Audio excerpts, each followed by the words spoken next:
छत्रपती संभाजीनगर जालना विधान परिषद निवडणुकीमध्ये महायुतीत बंडखोरीची शक्यता। भाजपला जागा सुटली असताना समीर सत्तार यांचा अर्ज दाखल। छत्रपती संभाजीनगर जालना निवडणुकीसाठी महाविकास आघाडीकडून देवयानी डोणगावकर निवडणुकीच्या रिंगणामध्ये ठाकरेंच्या शिवसेनेच्या देवयानी डोणगावकर यांनी अर्ज दाखल केला।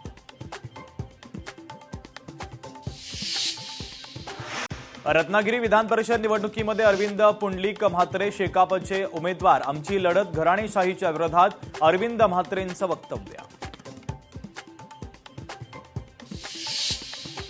लाडकी बहीण योजनेच्या ई-केवायसी गेल्या 10 महिन्यांपासून मुदत केवळ ई-केवायसीमुळे नाही तर अनेक कारणांमुळे बहिणी अपात्र ठरल्या।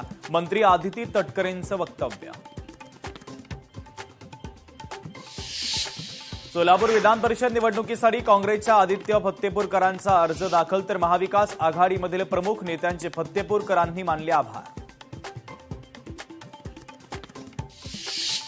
महायुतीचे सर्व 17 उमेदवार विजयी होतील। अमरावतीमध्ये प्रवीण पोटे यांना प्रचंड बहुमत मिळेल। मंत्री चंद्रशेखर बावनकुळेंना विश्वास। नीट पेपरफुटी प्रकरणी मुख्य सूत्रधार पी.व्ही. कुलकर्णीच्या घरावर बुलडोझर। नगर परिषदेनं 2 वेळा नोटीस देऊनही घेतली नव्हती दखल।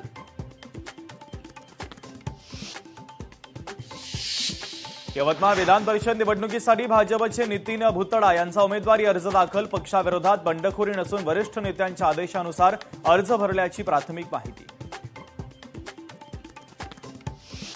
अमरावती विधान परिषद निवडणुकीमध्ये महायुतीत बंडखोरी होण्याची शक्यता। विप्लव बाजोरिया यांचा पक्षादेश झुगारून अपक्ष उमेदवारी अर्ज दाखल।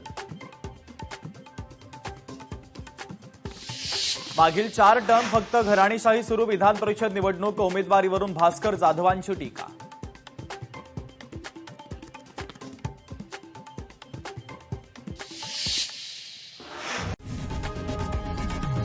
लोकशाही मराठी ऐका, पहा, जागरूक रहा।